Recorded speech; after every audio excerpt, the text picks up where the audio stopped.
Ayaw nga i-back job ng mekaniko itong aking makina, ano. Kaya ako na lang ang gumawa. Sabi ko sa kanya, back job sana kasi halos 15 days pa lang naman simula nung nagawa niya. Sumingaw na naman eh. Sabi niya, hindi daw. Bayad daw ulit, 3,500. May mga ganong tao talaga. Bali, ito yung cylinder head niya. May medyo malalim siya dyan. Dyan siya sumisingaw, ano.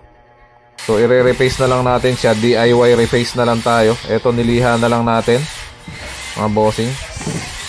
Mama. Pakabila. Yan. Medyo malalim pa oh. And eto na, nakinis na natin. Halos 3 araw din yan na niliha ng pakunti-kunti. Mga 4 hours siguro everyday yan. Ang bossing, ayos na. Nilinisan mo natin siya ng diesel. Tanggal yung mga riba-ribaba. Tagal din niliha ya.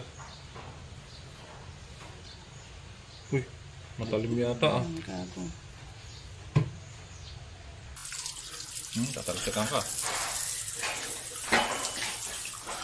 Yan, nakadami oh.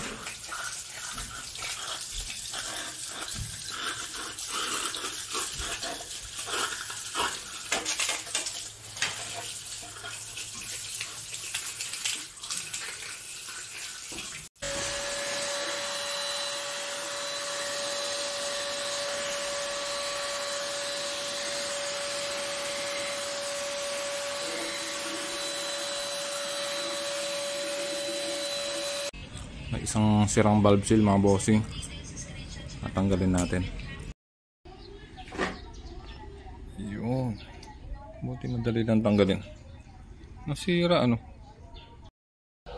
Pag nagkabit kayo ng valve seal, pag nagdiin kayo, gamit kayong 12. Kasi pag rektan yung pinakpok yan, masisira yung kanyang goma mga bossing. Pero may mga valve seal na madali lang idiin eh. Etong isa na to, ang hirap eh. Hirap pasok.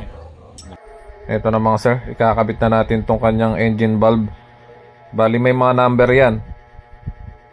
Minarkingan ko na yan para hindi ako malito. So ikinabit ko na itong mga spring nya. Magkakabit na tayo ng lock. Sa pagkakabit ng lock, 2 llabe lang ginamit ko. Tapos may tagalagay ng lock. Ayan o. Ganun lang kadali mga bossing. Tapos papaluan natin siya.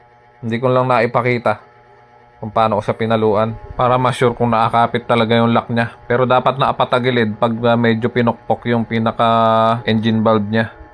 Ito na, ilalagay na natin itong kanyang cylinder head. Bali nakalagay na yung pinaka head gasket niya doon mga bossing, ano. Hindi ko na lang naipakita. Carbon fiber yung ginamit ko na head gasket. Subok ko na kasi. Yung kinabit kasi nung nakaraan, metal eh. Sabi ko, wag nang metal eh. Ipinilit kasing maayos na pag metal eh. Eto, bali, ilalagay muna natin yung mga tornilyo.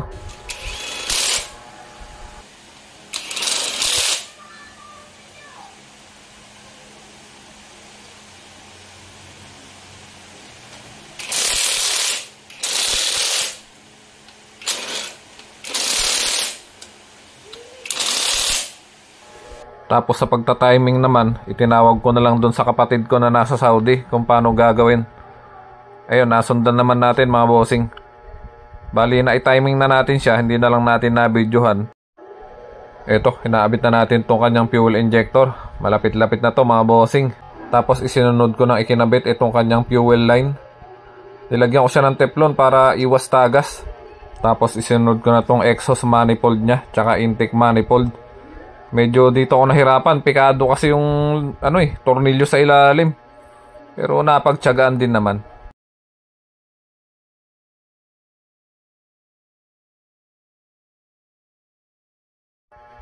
Tapos isunod ko nang ilagay itong kanyang compressor, yung belt niya. Tapos sa kabila naman inilagay ko na rin itong power steering pump. Tapos isinunod ko namang ikinabit itong kanyang air cleaner. Tapos medyo maluwag itong niya eh. Tawag din power steering pump niya. Kaya medyo hinigpitan ko siya ng konti. Tapos yung radiator naman, hinigpitan ko na yung mga hose niya sa ilalim. Tapos kinabit ko na yung tornilyo niya. At syempre panghuli na natin kinakabit yung battery para iwas sa gabal tsaka iwas short circuit mga sir. Bali nilagyan ko nga pala siya ng tsinelas dyan para hindi dumikit sa body. Positive na kasi yung nasa side na yan eh. Tapos kinabit ko na yung thermostat nya. Tapos pwede nang lagyan ng tubig. Bali distilled water lang muna yung nilagay natin dito. Hindi muna tayo nag coolant para in case na sumablay ayos lang, hindi masyadong mahal yung natapon mga bossing. So ayan, pinuno ko na siya.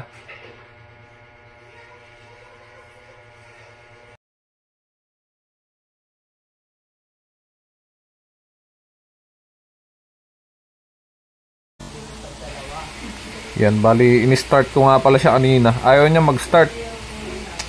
Palpak yata ako ah. Yun palang ground.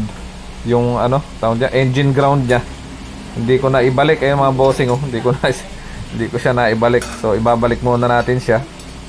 Ayan, so first start natin. Medyo ayaw niya, parang mahina yung battery niya.